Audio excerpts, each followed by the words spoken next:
initiatives raised a couple of years ago. Apostle David Torrance. I come from the Temple St. Timothy line or lineage, and my grandfather was the deacon there. Pastor Roberts over there for many, many years back in the 60s and 70s. So I grew up in that. Right? So I was raised up at Lighthouse 1 and 2. Lighthouse 1 was in San Bernardino. Originally, we moved to Rialto. Then we established Lighthouse 2 in Apple Valley, California. There I served on the deacon board, the junior deacon board, the Usher board. I said Usher because my family's from Arkansas, so I know it is. So we are soldiers in the Army. We got to fight, we got to fight. So I know all of that. I served everywhere, church treasurer by the time I was 15. So I really was in the service and dedication of the Lord. So when I'm coming to you, and as Dr. Rogers came to me to talk about how do we, it's that small business because you are that small business. We have a saying that I'm a bank, God invests in me so I can invest in others. Social capital, and I like how you said we tattletale, but we're also giving social capital in others, right? So a part of my calling that I knew when I was 5 years old, another shy story, was my grandfather's house. I said, Grandpa, did you call me? Woke up in the middle of the night. I didn't call you. Go back to sleep, CJ. Got up again. Grandpa, did you call me? No, I did not call you. Go back to sleep. Got back up again. He said, CJ, say, God, here am I. Go back to sleep. But you hear it again, say, God, here am I. And I thought it was crazy in church when they said that, but I heard the voice. And I knew I was called to help God's people on highways and byways, 2 or 3. So when I came here today, I'm going to get through this, right? But this is also me hitting this touch point because I was called to do this. Amen? Yeah. All right. So the title for today is Empowering Your Small Business, which we know is another name for you and your communities. Cybersecurity, artificial intelligence, and accountability in the digital era, right? So we're going to work our way backwards. What is the digital era? It's the one that we're living in now, right? Everyone has their own opinions on cell phone devices, mobile devices, with your children, with you, your family members, whoever participates and interacts with these devices. We cannot turn off the faucet. The water is running. And it's going to overflow, so we have to build a bigger cup of knowledge on how to work with that. Amen? So that's the digital era that we live in. We're not going backwards. Accountability. Where do we as the individuals, this family unit, the church, and in our professional areas, what is our accountability to maintain our safety and the safety of others? Right? Artificial intelligence. What is it? What is it not? Why do kids cheat on their papers in school? No, I'm just kidding. Because there's another side to artificial intelligence, right? ChatGPT, those things are what we call language learning models, LLMs, right? They're just a sophisticated word search that produce results, and they learn from all of the collective information like in a database, right? And the more that you interact with it, the more it attunes its what? Its search. So the artificial intelligence is just what? Refining its search results based upon more and more input. That's not what we're talking about there, right? When it comes to artificial intelligence, we're looking at automation, orchestration, response to threats, right? To the bad actors, threat vectors, all these different names we could use. That are out there, they're looking at our most vulnerable populations first, and then everybody else. And then cybersecurity, right? This big word, this big term, umbrella, that we hear talked about a lot these days. So as I introduce this concept, I go back to about a year and a half ago, when Russia and Ukraine, I'm not trying to get political, I'm just going to talk about cybersecurity. Before a bullet was fired, before a missile was rocketed, what did Russia do to Ukraine first? Anybody have an idea? Move their forces in territory. Close. They did. They moved forces all right. Messed up their cybersecurity. Correct. And yeah, exactly. Both of you are correct. They turned the power off. They turned the lights off. They said the military apparatus cannot communicate on their networks, right? They can't communicate. Email, text message. People could not pull their money out of the what?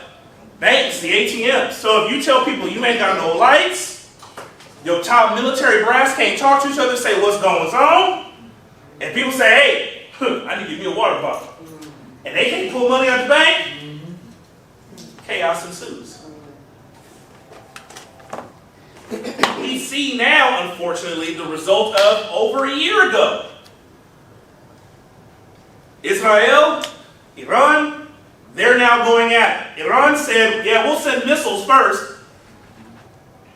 Very similar to Hamas in Palestine. But they said, first we're going to attack your what? Your security grid to stop your what? Yeah. Your air defense from those missiles coming in. We're going to mess with that. Ukraine sent in these things called drones into Russia about 2 or 3 weeks ago.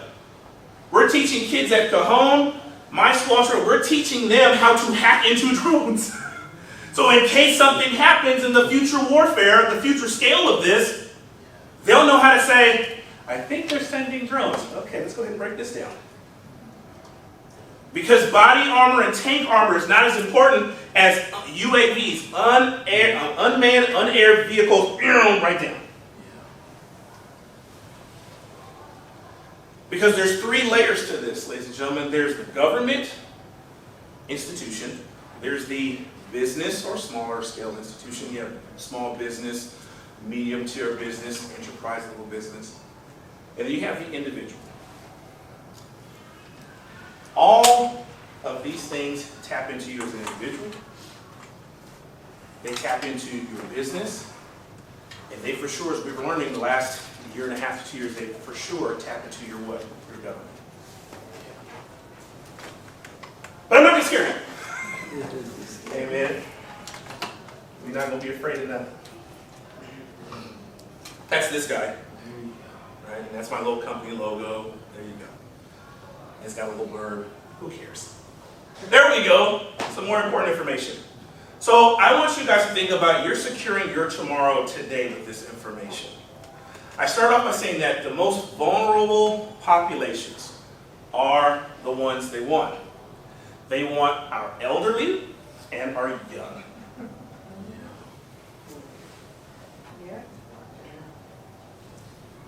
And that's never going to change. That's true.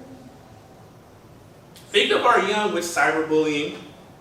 Think of our young with social media, their access to drugs, criminality, immorality.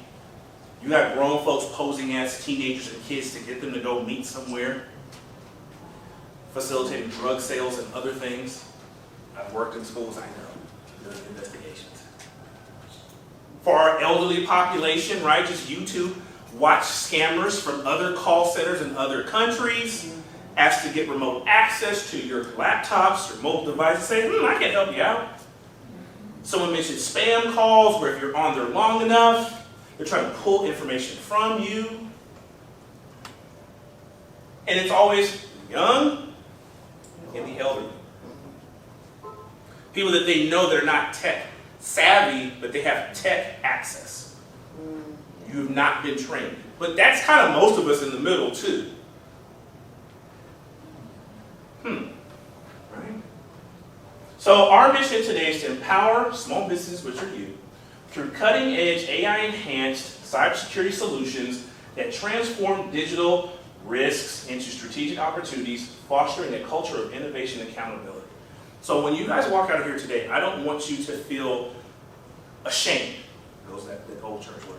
I want you to feel ashamed to go research, to spread out this news that, hey, we have to stay ahead of the curve. We can't do this. I don't know about all that. That's on young people. I don't play all that. No, you have to be at the forefront of this fight. You have to be at the forefront of your data, your privacy, of not just you, your grannies, your grandbabies, your great-grandbabies, your church members, your people you go to work with, your children, and most importantly, yourself. You cannot retreat from this because it's going to keep going. All right, everyone? I'm going to take frequent breaks for questions and for discussion questions. That's the teacher in me coming out. So number one, you can discuss this to yourself. You can talk to, when we say your neighbor, right? Or you can just put this in your phone to think about for later, and then we'll share in a couple minutes. Name as many devices you can think of that connect to the internet. You can do that mentally, you can do it out loud. Question number 2. How many of these devices do you have in your home? Number 3, what devices do we have in our professional or community spaces? So first I want to think about your home, what you got up in there. Number 2, I want you to think of how many of these things you have in your home, how many things connect to the internet, and then lastly, what's in our professional and community spaces. Because you know what's so funny is as I was looking at those, I was starting to say them in my head. Then I realized they was in my home. Then I realized it was all in the community spaces. Whether it's my cell phone, it's my laptop, it's my earbuds, you know. Keep going. Television, Television, watch. Google Nest. What else? If you have a smart home, my front door locks. Your home. Right, your door, right? Come on now. What else? Smart watches. Here you go, smart watches, thermostat, right? Sometimes your thermostat. Siri. Siri, your search engine, your carbon monoxide, monitoring your home. Okay, what else is solar panels? What else is out there? That connects to Alexa. Okay, something that is connected through multiple devices in your home. What else is connected to your? What else? Your car. Your car. That always blows people's mind. I say like your car. Like really? Yeah. How do you do GPS? How do you do the thing where you press the button? I don't know where we're going. You know where we're going? There you go. What else? What else connects to the internet? It will. I'm sorry? Your Ring app, so your security camera? Yeah. What else is out there? What's connected? Anything else? Me, I TV. I'm going to speak from my grandfather's perspective. What? It helps your heart. Pacemakers. Because it says a signal to tell them if something's down, someone's heart stopped, oh, we got to get to them. Right? Come on now. Yes, And ma'am. also, I drove a 2025 vehicle, Yes. and the one that I drove didn't even have a handle on it. I mean, all you had to do is just, to start it up and everything, even to open and close the door. Mm-hmm. And that shocked me. I had to learn just to drive it. Okay, so we went from home to the garage. Now, let's think about other places you've been. Think of a hospital. What's connected to the internet in there? Everything. Everybody. So that's everything. Think about your child's school, or their college, or wherever they're at. Think about your stores. What's connected in the store to the internet? Your banking institutions. The church. And those are part of our professional and community spaces. And in those spaces, data, which is the thing that they want, and what you want to keep secure and private, it's there. That's where it is. So we kind of hit that. Very good. Here's the agenda for today, so you don't think I'm just winging it. We're going to introduce the fundamentals of cybersecurity so we kind of all have a common understanding going forward of what it is versus what it isn't. Discuss individual accountability through the concepts of your digital citizenship. That is a concept. As soon as you made your Facebook profiles, as soon as you created your online banking account, as soon as you engaged in digital commerce through Amazon, as soon as you tapped or swiped your card, you have become a part of a digital citizenship. Pass forward. Yep. Okay. And cyber hygiene. Your cyber hygienics for business leaders, right? So if you're a leader in your community, your home, your business, your church, whatever, you have to have cyber hygiene. You've got to keep up your health, right? How do you keep yourself clean? Keep all that dirty stuff off you. Number 3, we're going to discuss amongst each other the need for security solutions within small businesses in comparable environments. And then lastly, we're going to discuss the integration of artificial intelligence, not something to always be scared of, within those same security solutions. So how do we use artificial intelligence to benefit all of the solutions we're going to come up with for security? Not just the kids messing up on their essays, right? Any questions so far? You guys can always tap in. So here are some terms. Now this font might be small because I know how big our TV was going to be, so I do apologize for that. I don't expect you to read all of that. If you want to take a picture, please do, right? If you want to do that. I will read some of the terms to you, but not all of them, because I don't want to waste your time reading a story, okay? We're all adults here. So, number one term, cybersecurity. That's the practice of protecting systems, networks, and the key thing, data, from digital attacks. That's what this discipline is. Cybercrime, however, is identity theft, stealing money, private information, and controlling private computers. That's cybercrime in a nutshell. Cyber terrorism is something different. Cyber warfare is something different. I'm going to say that again. Cybercrime, one thing. Cyber terrorism, totally different, but it has elements of that. Cyber warfare, that's different than terrorism, but it has elements thereof. Yeah, we're doing that. Okay? We have this thing in cybersecurity we call the CIA. Not the regular CIA, it's something else. And the CIA stands for confidentiality, integrity, and availability. And it has to talk about your data, your information. Okay? We want your information to always be confidential. We want your information or data to have integrity, and we need to have availability. Right? They call it the CIA triad. Okay? Not the Central Intelligence Agency. So I define what those terms are there. Confidentiality is the protection of information from people who are not authorized to view it. Integrity aims at ensuring that the information is protected from unauthorized, what? Kind of changing of the data. Integrity, right? Like if I look away, it should stay the same when I come back. Confidentiality, no one should get to it if I didn't give them permission or authorization. Which we all understand that, right? And then, of course, availability. It better be there when I come back, right? When you go to the ATM after you deposit your money the next day, where it's at. If I stored, because you guys may use I'm about to do it. Who here has password lockers? Lockers? Yeah. Whether it's digital, like you have like a Google store my password. Okay, good. Some of us don't. Okay, who here, God bless you, manually creates all your passwords? I do.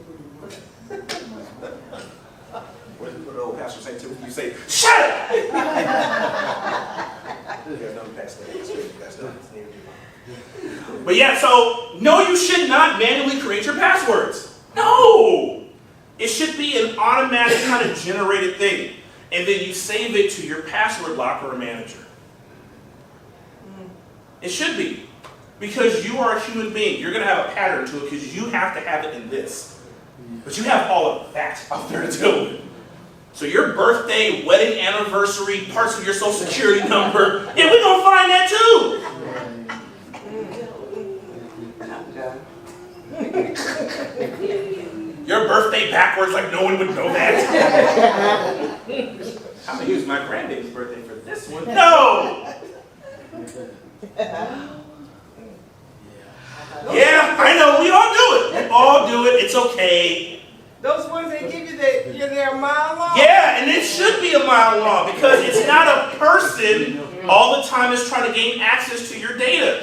It is something as complicated as these things. You know, we started out with it being complicated, but then you miss it. It's Then you go back There to you go. I know.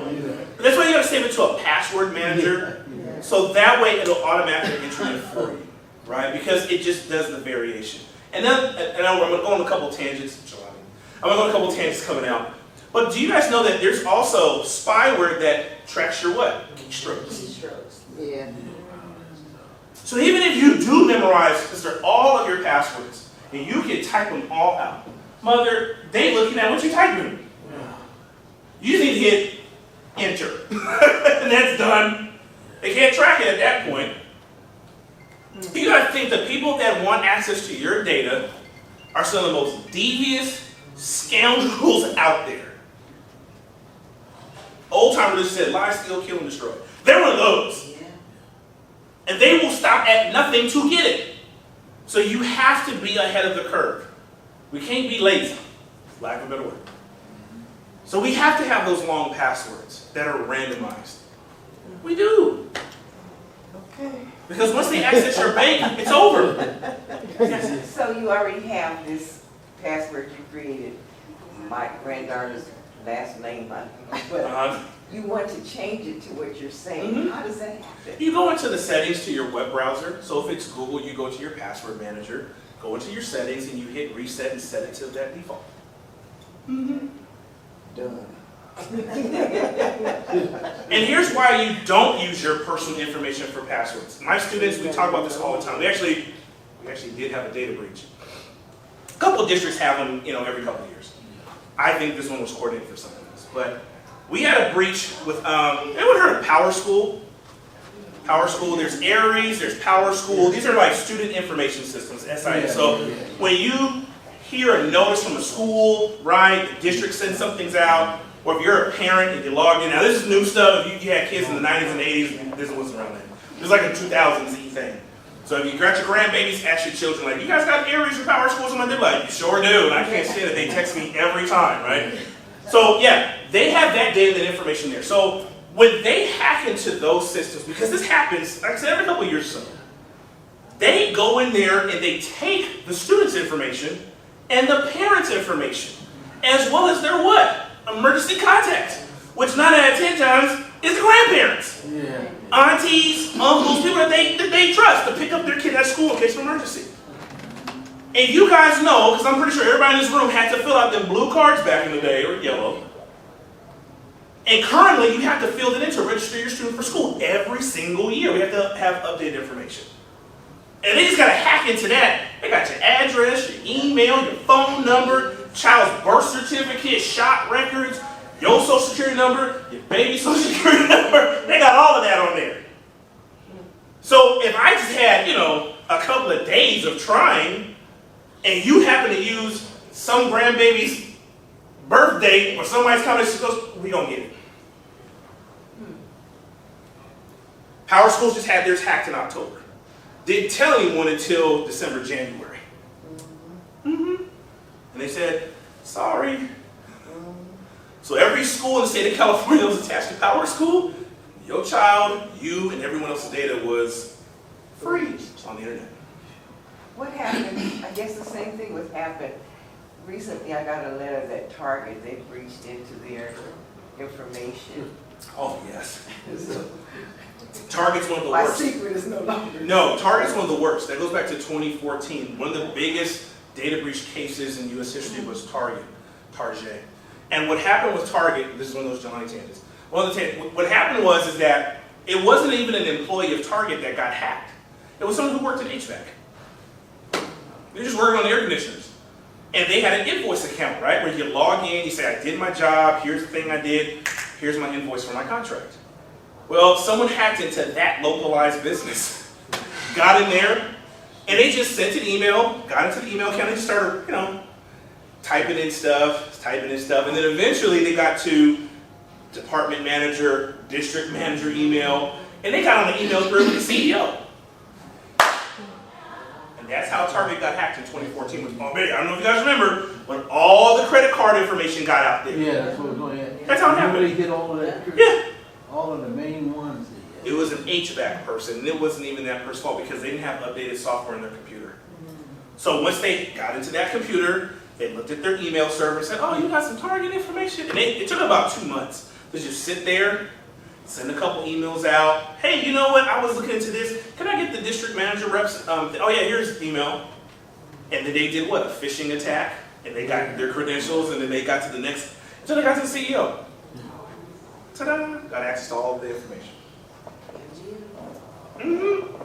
Sony, Walmart, it happens quite often. H&R Block, AT&T. Yep. And you guys know it's the worst. Side note, like Power School, they didn't ransom. They didn't say like, well, if you give us money, we'll give you back the data. No, the point was to get the data. They don't care about it. It's too late. So we're going to keep on going the terms on the right-hand side. Threat landscape. This is important. It is the environment for potential cyber threats targeting various entities. Okay? And then on the right-hand side, there's a little bit more. Thank you so much. So the last part Digital footprint.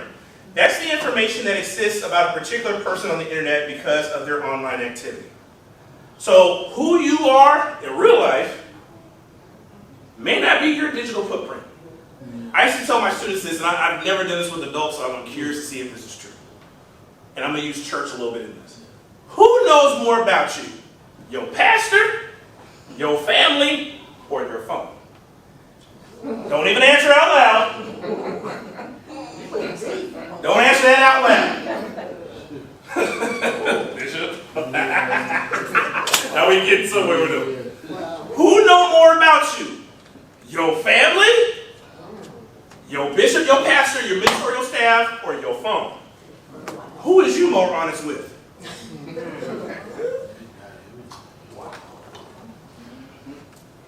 Now all my students say, Coach Love, it's the phone. Got it.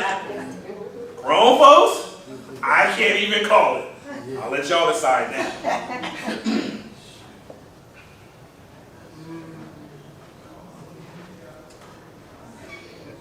Which has a longer line, Apple or the church?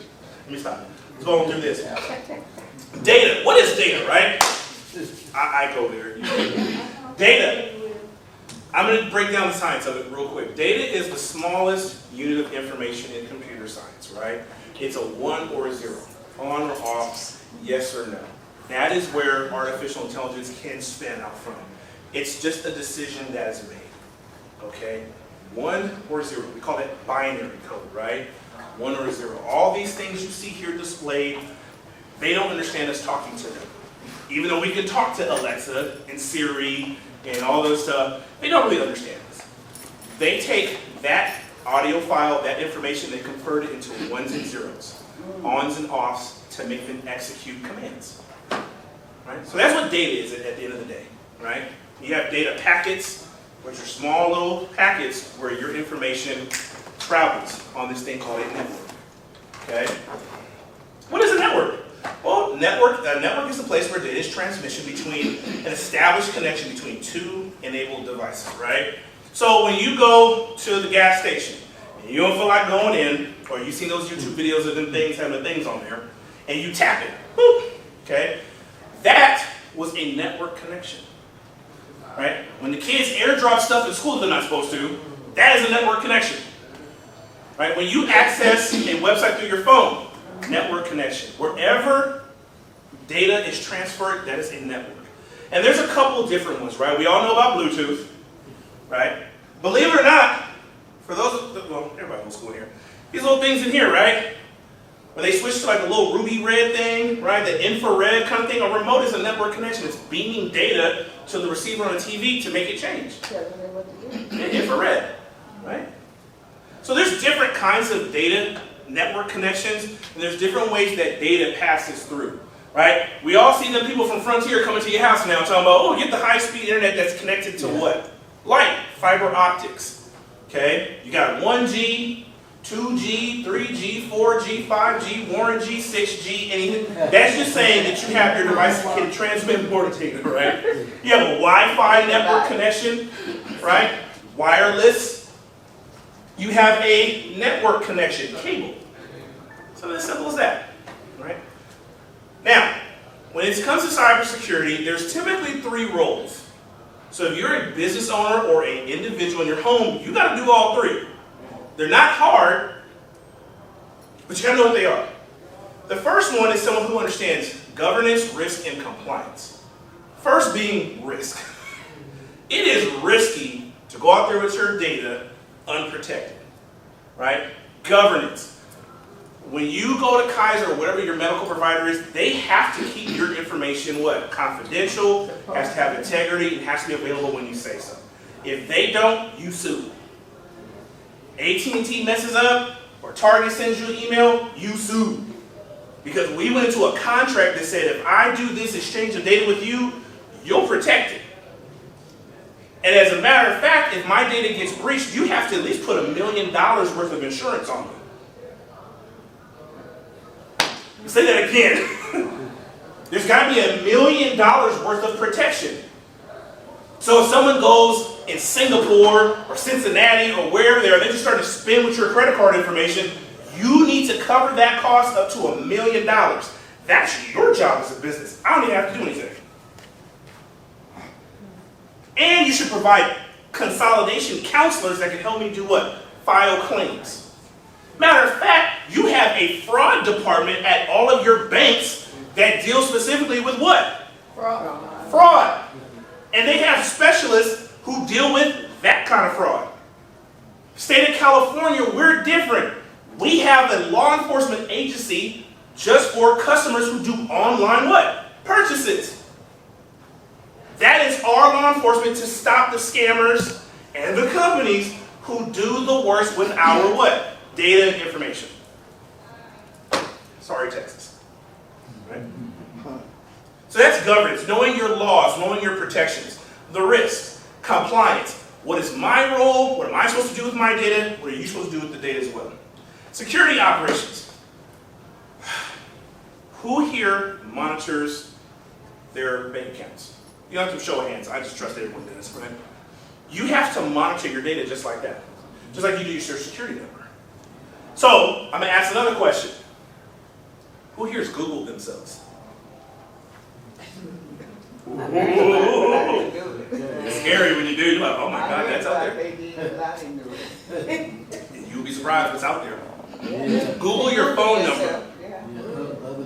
Google your social security number and see how it shows up on different pages.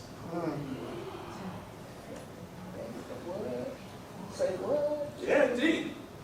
Google some of your birth date and see how the combinations of those exact numbers show up somewhere else. So when you Google it, are you putting that out there?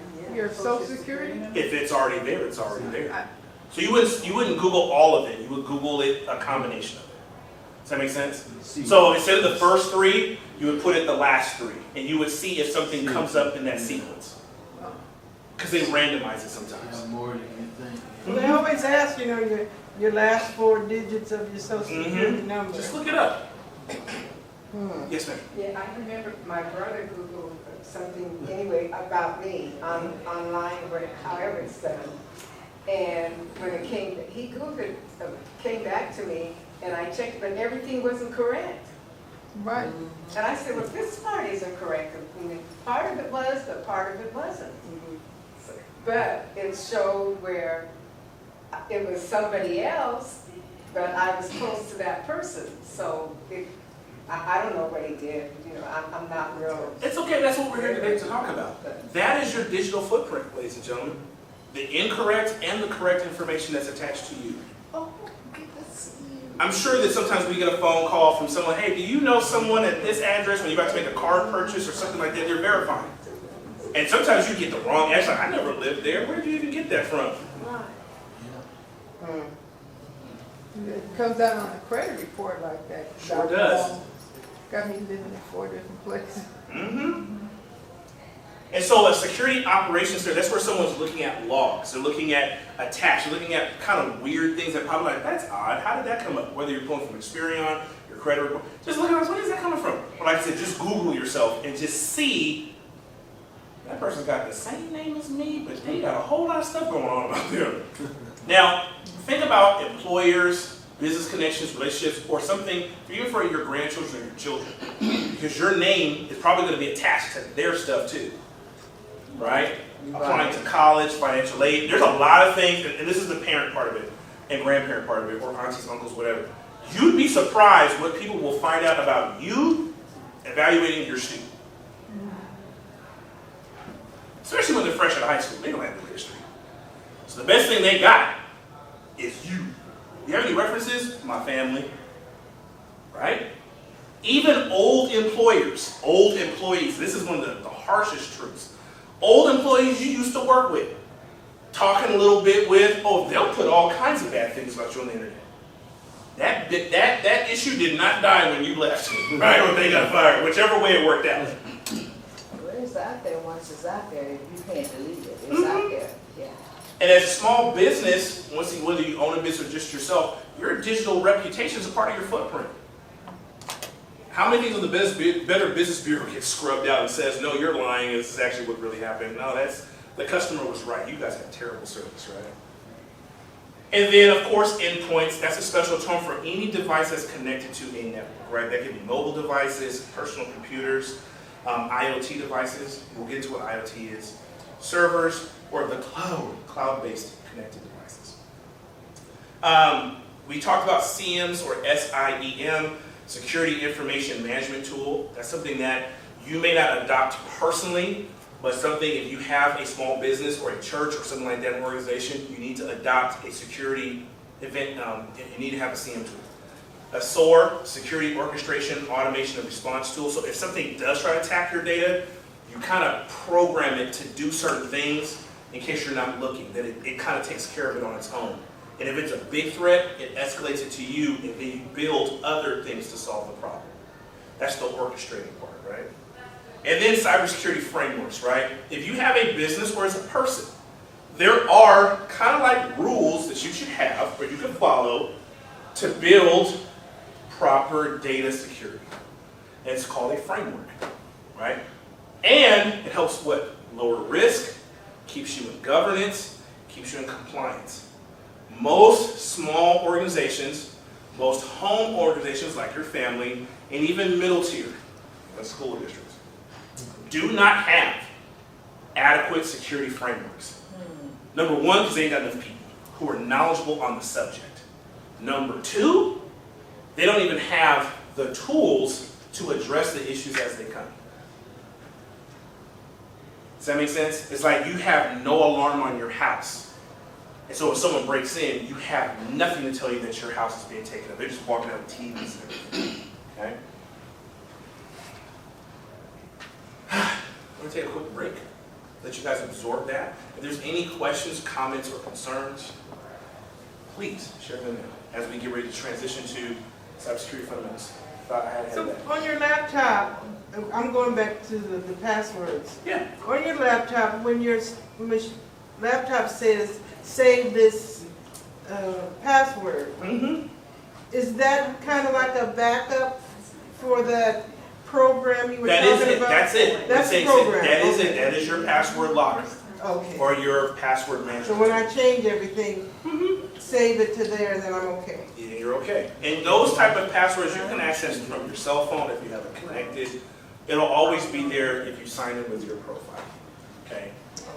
Now, So you, I'm sorry, what about when you have facial identification? It comes up and it We're gonna go into the problem of AI and black people. I'm gonna say it's not me. I don't know if I'm looking. Hey, you know, tell the truth, shame the devil. Right? It is there. There are problems with artificial intelligence with African Americans. I heard that, I saw that on the. Big problems. They're tweaking it, but there are inherent problems Oh, with face recognition? with facial recognition technology. Someone said we all look alike, between 5 foot and 7 feet tall, right? But yeah, that's actually a thing. I thumb good. Once again, whether it's facial recognition or your thumb, and now this isn't an African American thing.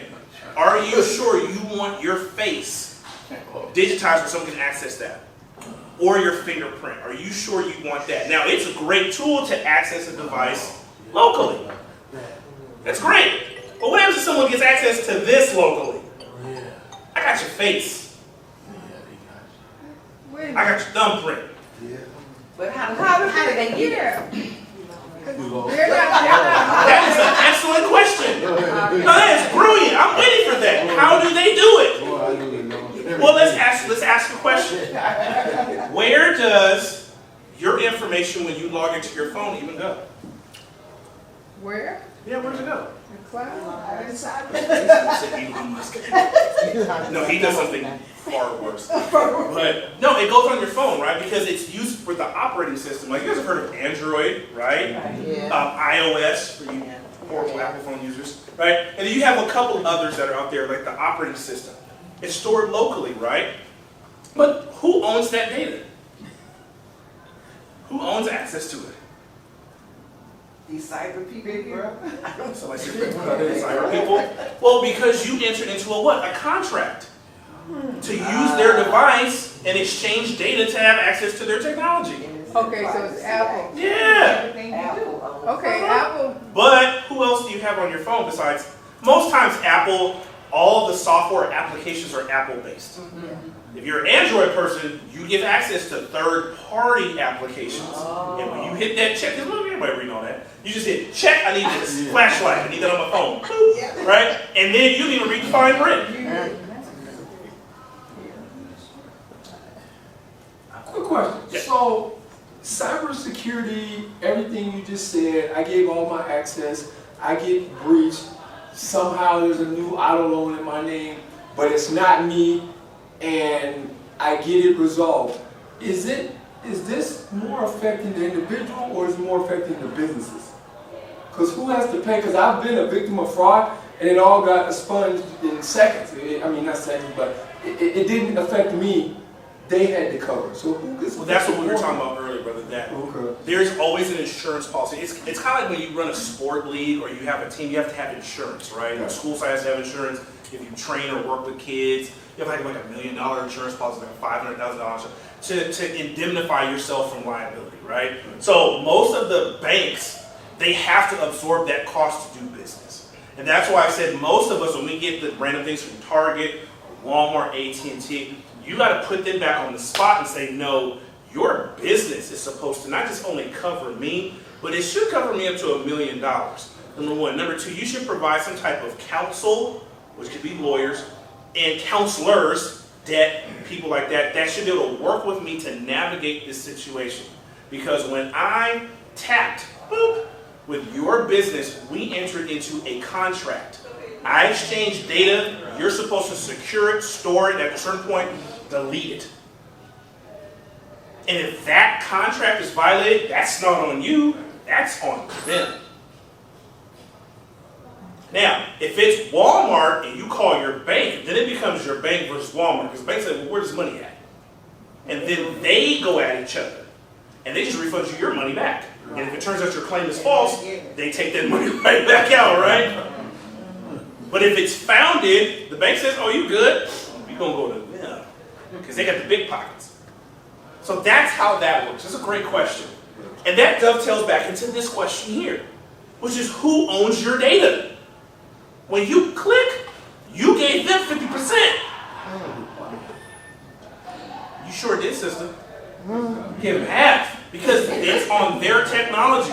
How do you get it My back? face, but I mean, you use your face to open your phone. Yeah. How do they, How they where get they, access yeah, where to they get your my face? face from? Where do they get it? Because it's stored locally on your device through the operating system and the chip. That's also stored in the cloud. And that cloud is scary.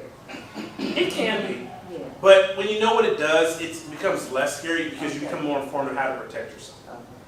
So let me go a little bit deeper on that. It uses a camera. The camera has software that gives commands to make it take a picture of your face, right? Then it takes that picture, it gives another series of commands to recognize your face, and then it tells the phone to unlock. All of that software, proprietary software, is owned by Apple or Samsung or whoever is the person who makes the phone. That's their data. It's stored locally.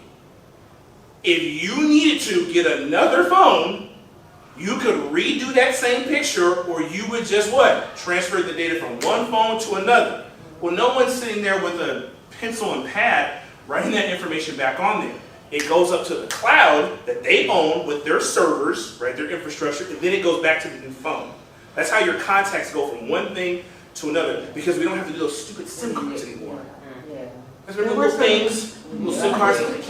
Where's that tool? Right? No, we don't have it anymore. You just turn on the phone. They say, what's your cell phone number? Okay, you want to keep it? Yeah. Okay, you got the same carrier. Boom, boom, boom. Boop. Same carrier, same information, done. And that works on your thumb too? Yeah. If it's digitized, they got it. But, so if someone finds your phone, Mhm. they can't hold it up to their faces. No. That's what I'm saying. But if they have access to the servers, which store the information of faces, and they did that, they were like, all right, I'm just going to go to this server, and I'm going to say, sister, you don't make use your picture up to your phone, and they unlock it. The problem, like I said, with artificial intelligence is that some of the details, and this is not per se with the facial recognition technology, but with using artificial intelligence to identify people. That's where the we all look alike joke comes from. Because they're not as discerning with certain facial features, phenotypes with artificial intelligence. It's a refining science. Yeah, Chris, I know you're going on to, but can you talk about the ransomware, and not the big ransomware, but the one where they come on your screen, or maybe you pull something up and then it says pay. Okay, yeah, so. And sometimes you don't, but I'll let you handle that. No, we can jump into that now. Well, as I said, this is for you. This is for us on your help. So ransomware, it's in the name, right? It is software that obtains your data for ransom. It takes it off of your computer. It does not let you know all the time that it took it. Sometimes it takes it away, holds it hostage, and then you get a notification. Your data has been breached, or your information has been taken. It could be an email. It could be a funny little gift that they leave, whatever it is, text message or whatever. And they're saying to you, hey, pay this money, or your key information will be sold somewhere else, or it's deleted forever. And here's a time frame in which you need to pay. Okay? That's ransomware.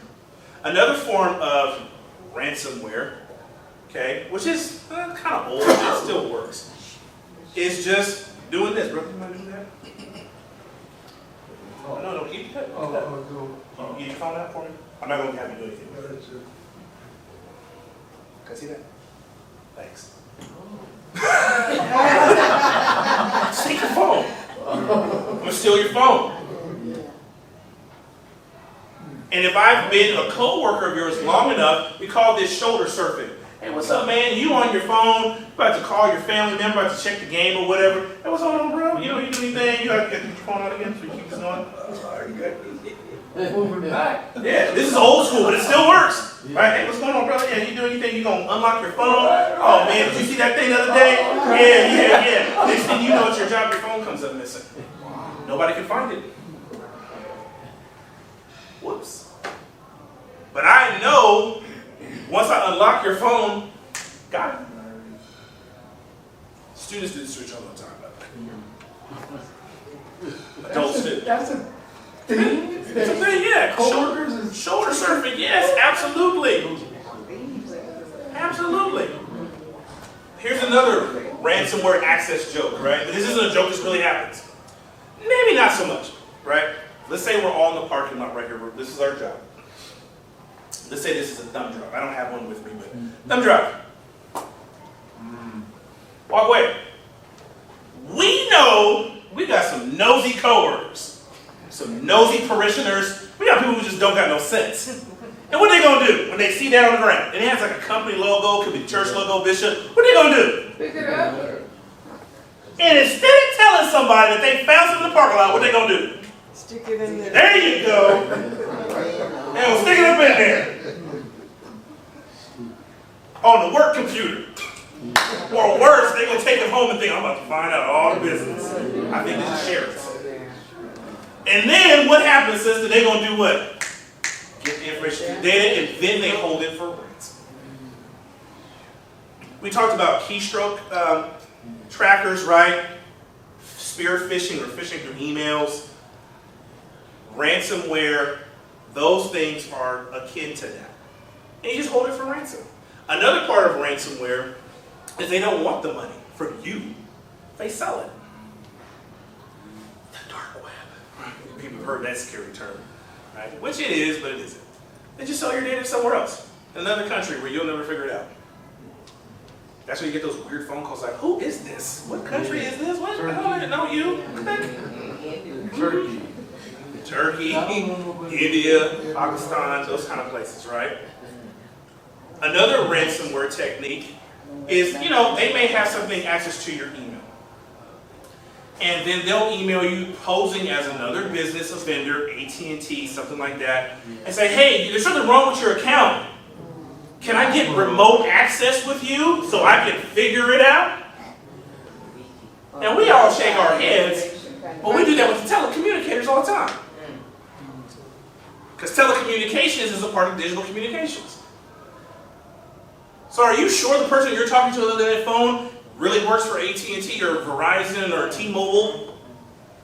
Or did you just get routed on a dummy number to a scam call center? Right. And you just giving them all the information? Yes, ma'am. I had an incident, they called the bank. Uh-huh. But, you know, so they're gonna ask me, what is my account number? And so it was like, you tell me, you call, you know, no, we can't, you know, you have to tell me. No, you tell me. I said, could be, you could be a scammer, you know, so we hung up. And when I called back, it was really the bank, you know. Yeah. It was really the bank, but again, the bank, if you're calling the person, you should repeat back, because I even said to them, there's too many scams out there. I'm not going to give you my account. Well, ma'am, you're correct. But this also goes to their governance, risk, and compliance, and their security frameworks. They have to be legally responsible for what they even share with you. See, it's this weird little dance, right? Where they're trying to make sure that they're not becoming legally liable, because there are whole departments and companies that are telling them this is the best policy in Riverside County, because these are laws or junctions or things on the books. The state of California has theirs. In Texas, Mississippi, it's slightly different for consumers. Then you have your nationwide stuff. So you're completely right about, well, why can't you just tell me? I told you who I am. Well, they're like, well, this can cost about $5 million if I do this wrong. It could, right? And that's kind of where we get into the cybersecurity kind of fundamentals conversation and looking at the frameworks, right? There's different frameworks in the United States government. Everyone has different kinds of things, but they're all supposed to do is minimize your risk and the bad things that can happen to you. Now, you can go to college or school or take classes to study all these things. You can do that. Or you can Google and look at things such as what we call it cyber hygiene and digital citizenship, or your digital footprint. So you got to Google yourself to see what is out there about you. And you have the right to reach out to websites, businesses, to tell them to delete your information. You do. To scrub it off the internet completely clean. Now, it may still be a backup in their server, but that means someone has to break into their system to get it. And who does that fall on when people break into a bank? The bank. It falls on the bank. And who gets to sue the bank? Okay. So that's where that comes into play. And that's where cyber hygiene, or cyber hygienics comes into play. You have got to keep yourself clean. You got to wash it. Your Facebook. Delete the pictures off of there. I'm going to say it again. Delete them full facial pictures you got. Miss Facial Recognition Technology. Take them off of there. Set it to private. Stop adding in every person who went to high school with you in that class. You didn't know that back then. You don't care now. Yeah. Just bless you and keep them going. You know who these people are? That's true. I know they're in the 76. I don't care. I need to add them. See them at the reunion. And you know something else we put on Facebook on a birthday, so we can get this happy birthday and that gives having more information about you. You in there talking about, ooh, I'm at Long Beach Jazz Festival, Newport. Yeah. I'm here. Why are you putting your location on there? Right. You can come see us right now. So Bishop, we at the conference. Where are you at? We don't even know where you are. And more importantly, we don't even know that you're not home. You don't need your grandbaby's pictures online. You know what they look like. Send them to the people you want to see your grandchildren. Like, look at the beautiful baby. Send it to them directly. Stop putting it out there so everybody get a picture of your grandchild, and then they on the America's weirdest list for 25 years. Like, Grandma, did you put my picture on this thing? I never knew. And you know, I'm making a joke out of it because that's my teaching style, but I'm being serious. We cannot continue to put our data irresponsibly on the internet. Sharing it. So even if you have a friends list, it can go beyond that? No, you can set parameters. You can set privacy settings. That's cyber hygiene. You doing the extra step to say, you know what? I'm going to make sure only these people know. And if you still feel like, I don't know, then don't post it. So, but you're not talking about, like I take a picture and it's in, you know, on my phone. Well, that too. Some pictures should be stored just locally on your device or your phone. You should not connect it to your cloud.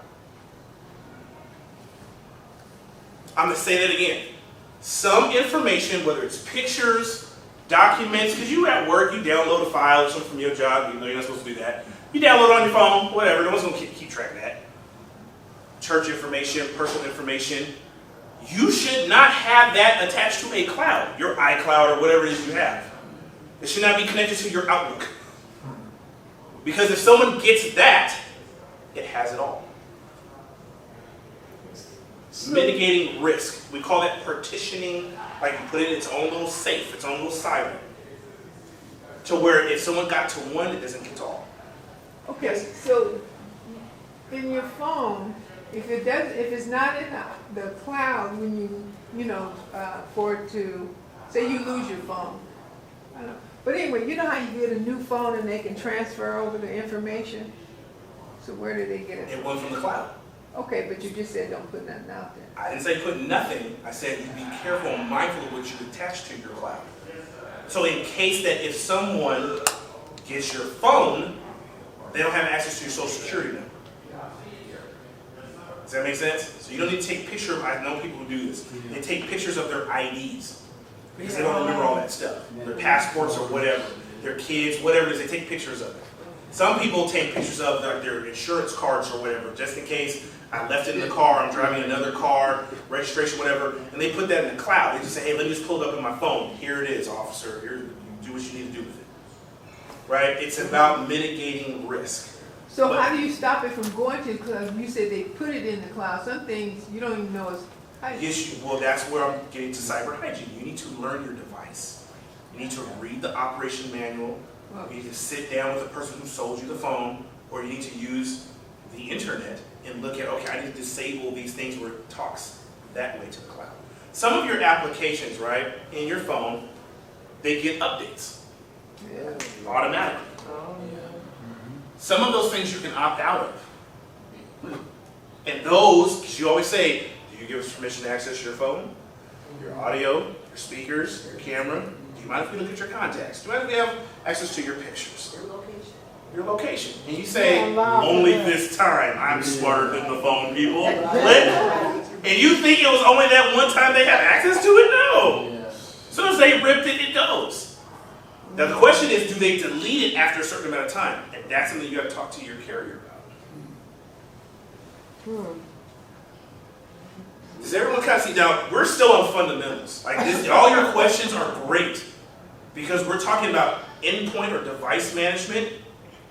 We're talking about your own personal understanding and habits to secure just your footprint, which is your reputation, your image, your likeness, all your data. And then your hygiene, how do you clean this up? How do you remove things? Yeah. How do you keep yourself and others safe? Remember, if a school's student information system, right, ARIES, if they just attack that, they get all your stuff. They get all of it. It's too late. If Kaiser gets hit, or whoever, Lone Lender, or whatever your health professional is, they get all your stuff right away. They get your allergies, they get all that stuff. So you have to be very mindful and careful with this. Move on a bit. And that's why we have the need for solutions. You have to invest in firewalls, right? Not just the firewall that they came with your computer. You need to put a firewall, whether it's physical or digital, on the router in your home. Now, most people, as you just said, don't even know that you could have put security solutions just on the router in your home. Yes, you can do that.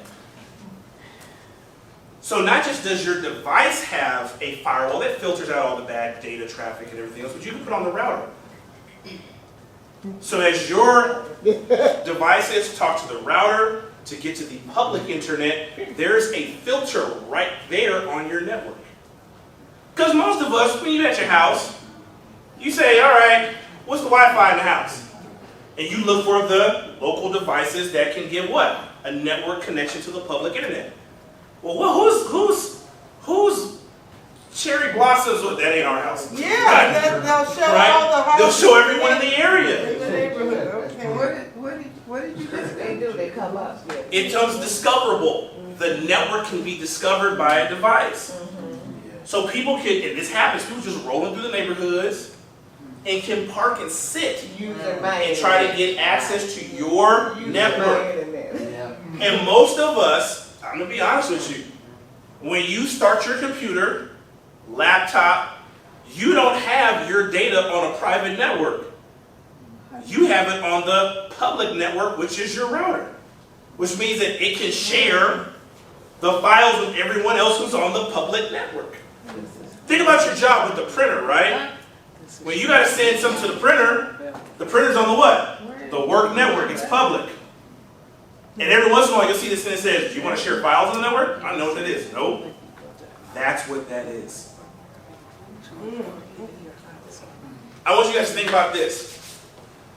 Same situation. I kind of did the shoulder surfing. People can look at your network traffic. It's available.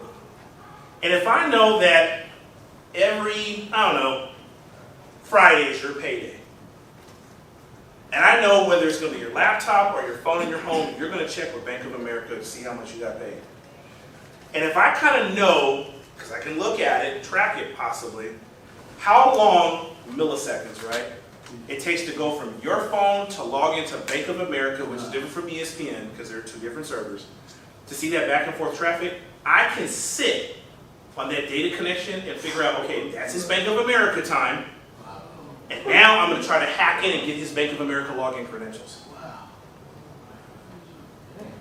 Because Bank of America, let's say it's 0.5 milliseconds, ESPN's 0.55, church website's 0.75. You see how they can do this?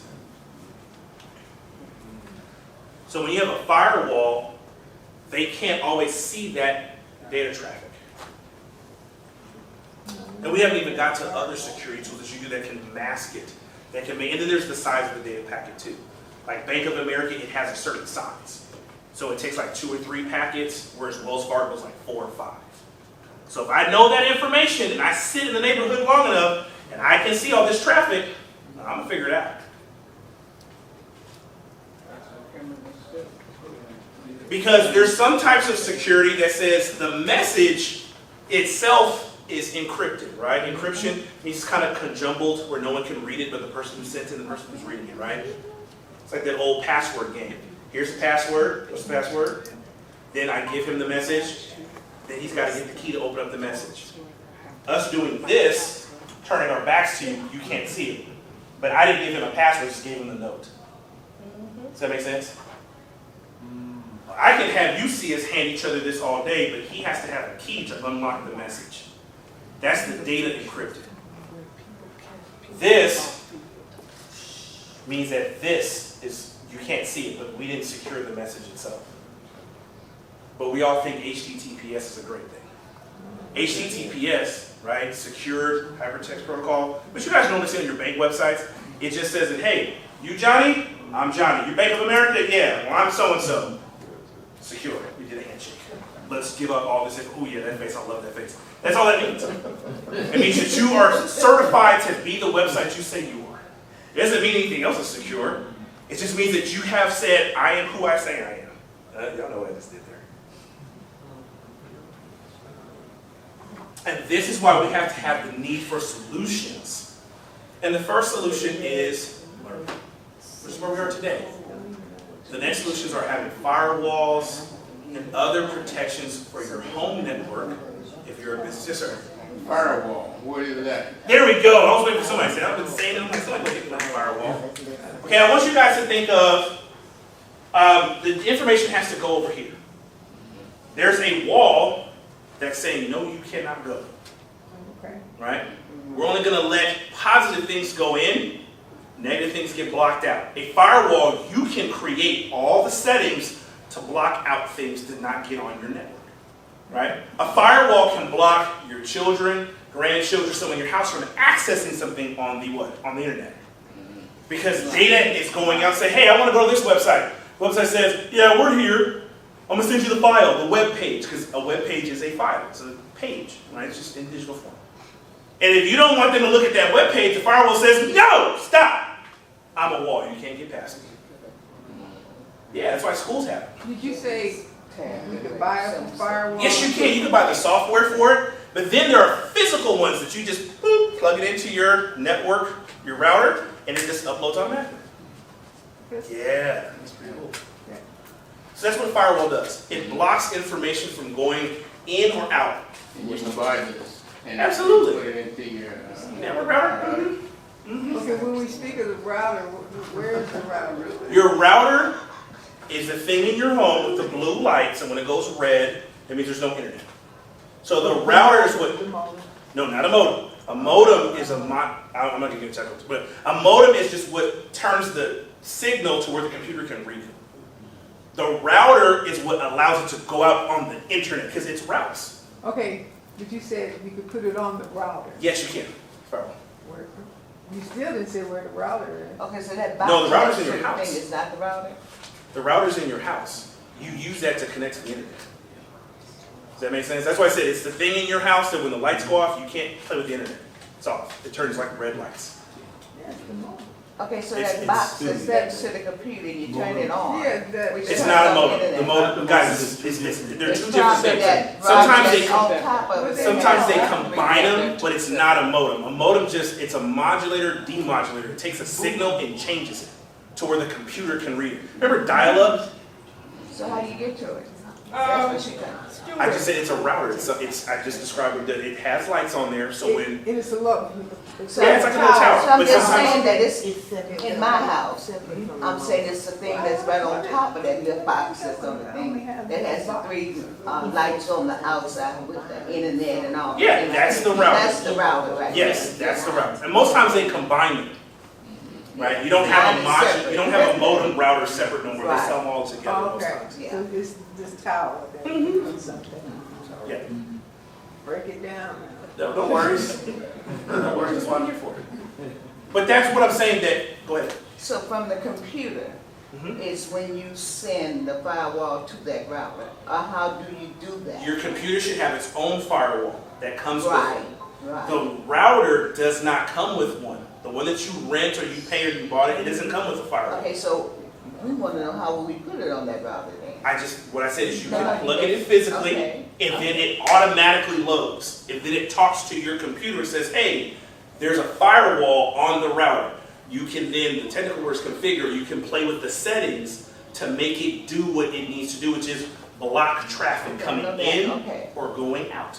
Mhm. Okay, so where we get that plug-in thing then? I guess that's what I'm trying gotta to say. buy From Best Buy, or you Okay, can that's order what from I'm saying, Amazon. that was the question, yeah, so we get That's the that question now. from- Yeah, absolutely. That's where you can buy it. You can buy it from Best Buy. You can buy it from Amazon. There are other security websites that you can buy it from. Absolutely. Will that tell you when you stick it in that you have bad things there, corrupted things on your system? It can tell you that you've had network traffic. Someone tried to enter in. Yes. As far as your computer itself, that's why you have a firewall, which most computers and devices come with that already. Now, that's the next firewall. We kind of jumped ahead. That's the first level. You need to learn the security tools that come with your computer. And learning how to read in their plain English, or whatever language you prefer, to tell you like, hey, your data or your computer's been tampered with. Did someone access your user account on your computer? Because everyone here, when you buy your computer, you have what they call the administrator account, which means you can see everything on the computer. So, next cybersecurity fundamental, stop giving people access to the home computer. Even your children, if you buy them a laptop or device, do not give them the admin, which is the first thing you set up. You need to create another profile for them specifically. So, think of it this way. I take this out the box. I follow the instructions. The computer turns on, and it says, welcome, Bishop. Welcome to your Windows 20 laptop. And then you go use your computer, save your devices, do your emails. But now, your grandson has to log into the computer. Grandpa, I got to do my homework. All right, cool. He's not logging in on the Bishop account. You're going to create a grandson account, which is different from yours. It doesn't have access to the whole computer, to everything. It's very limited in what it can do. So- Can you change He's the not the administrator? administrator. Absolutely, you can. Okay. But you can only change the administrator from what? The administrator account. From the other. Which you set up because you got the device. You got it. Mm-hmm. I see the face. Ask the question. And you won't get it. Well, just like say, for the computer, when I bought it, the people at the place, you know, plugged it up. When I came home, I just plugged it up, so it lets me type. I don't know. But you have to have a login to access your computer to just keep it on. They all the set time. it up. No, but I have a password to get. That's what I'm saying. You are the administrator because you have the password to do all the things on the computer. Okay. That's the admin. Okay, but then you said for him to set up a grand, so when the kid asks you, I need to use your computer, don't tell them your password to get into Absolutely the. not. They have their own. You give them their own. So you just set up a separate account to where, and the districts do this all the time, it's called student password, right? You set up an account for them to where they can't really change anything on the computer. They just have access to Word, Google Docs, just basic stuff in the internet. That's it. Because think about it, when they use your password, they can access all your files. And if you have automatically saved passwords, they can go to your email, to your stuff, and access it. And your grandbaby probably ain't gonna do you like that. But what happens?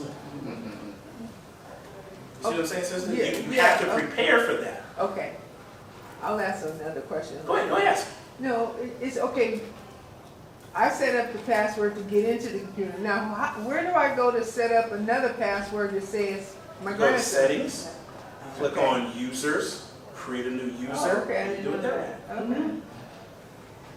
It's just like when you create your Facebook profile. You just enter in all the information, and then you're done. Like, so you do grandbaby, we ain't put the name in there, grandbaby 1 through 3. All right, all of them got it, or child 1 through 2. Some, you know, you can just, or guest account. Streaming, you're saying your thing when you're streaming on television? Absolutely, yes. Is the Wi-Fi box the same as a router?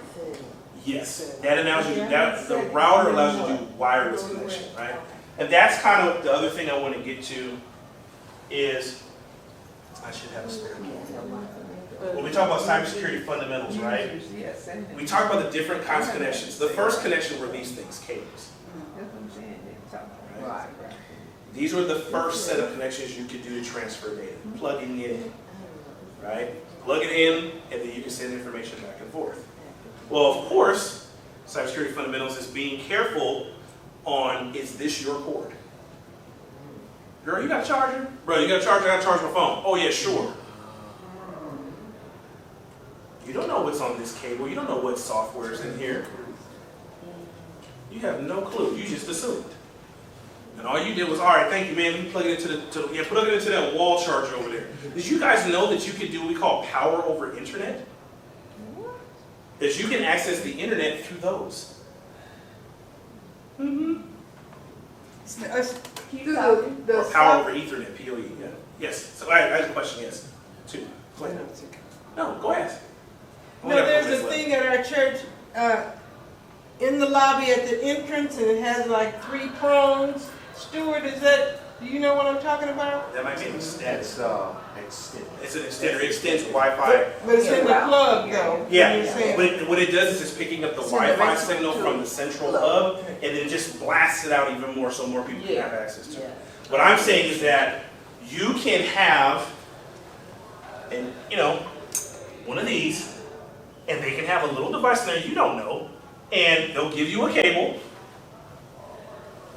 plug it into this thing in the wall, and it'll charge your phone because it's powered.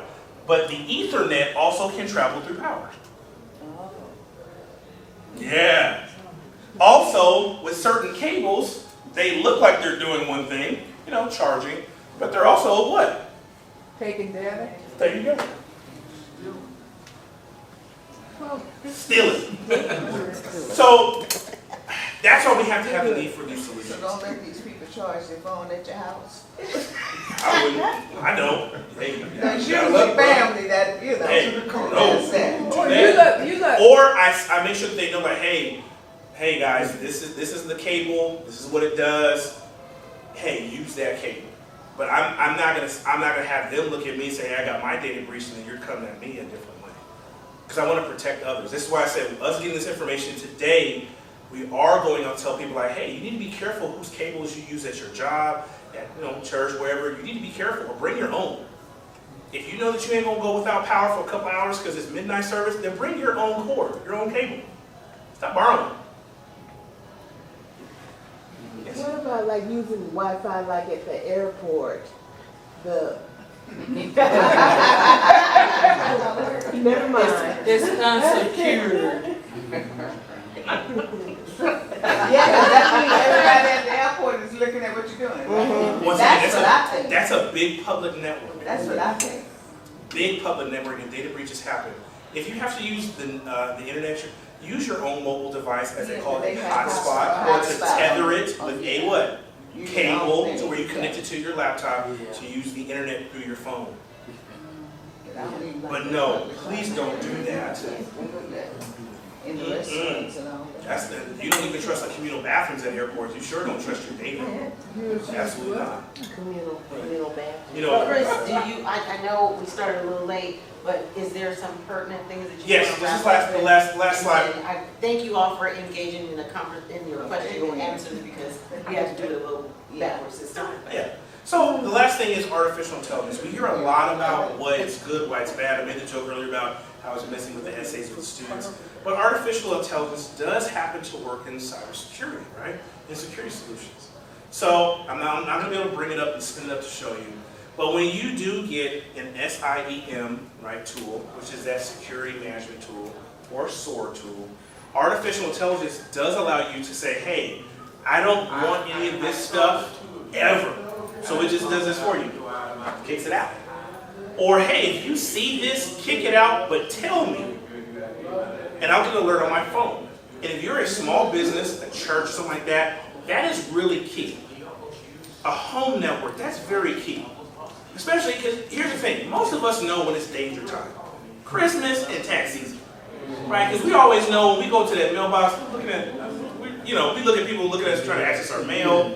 If you got a P.O. box, you're like, oh, I gotta be there at 1 o'clock because you know it's gonna be a rush at 4. Right? We know people steal the mail all the time. So it's the same concept.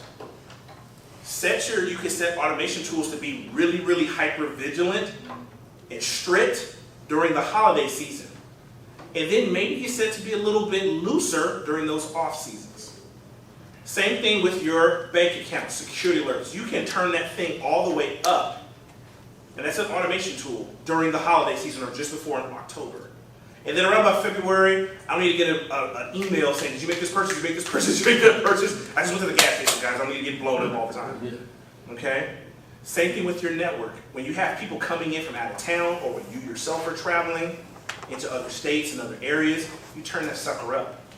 When you leave the house, especially. Because you don't want someone to access your data or try to get into your router or your systems from your home. If you're a business, same thing, going back to the church. Having those type of things where it gets to the elders of the church, the e-board, whatever it is, to where they're getting those alerts is great. And then, when you play with it enough, you can start to automatically set solutions. Like I said, boot that out, record this, give me a phone call, report this to the local authorities. You can do all those things with solutions, with artificial intelligence. It'll do it for you once you set it. So you don't have to be sitting at a computer screen like this. Okay, let me investigate this, because you have other things to do with your time. So with that being said, I think we kind of got to everything we wanted to do today about artificial intelligence solutions in cybersecurity. I thank you for your time. I thank you for your presence. We already did Q&A throughout the whole thing. And I want you to know I really value this experience. Dr. Rogers has my contact information. If you guys want to do this rodeo again and do part 2 or part 3 or part 4, I'm all for it. Yes. All right? Thank you very much.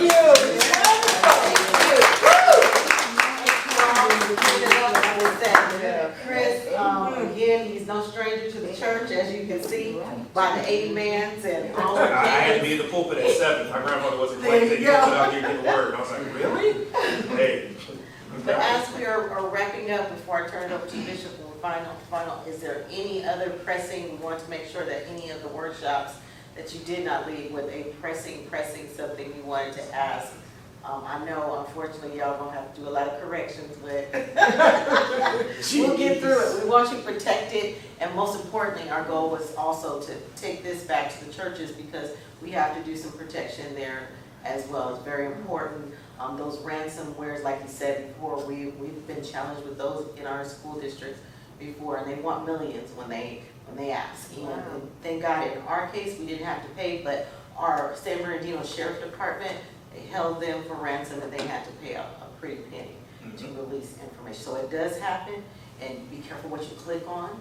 Be careful, all these little games of, I want to look like I was 20 again and all of that. They're collecting your data. So keep that in mind. All those games are not there just for our entertainment. It's there for the Steelers. Last thing, if it's a free website, it's not free. Yeah. You know what they're paying, you know what they want? Your data. And even when you pay for that website, they still want your what? Your data. Candy Crush Saga, Farm, wherever it is you play on your phone and your board, if it's free, it's not free. Your data is what they want.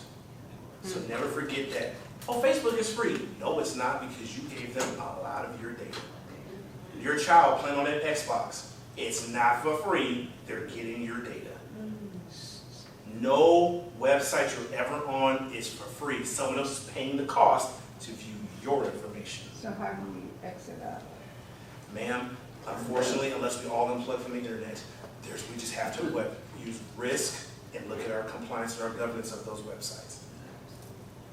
I finally saw what you saw. I saw the faces. There you go. Because it is, and once again, Faces. those spaces are good because it's the realization of, yeah, I am a digital citizen. I know how to maneuver in these streets. I know how to pray. I know how to be prayed. I know how to do all those things. But we forget that there's a digital citizenship that we're all a part of, whether you like it or not. All right, well, thank you. Let's top it up.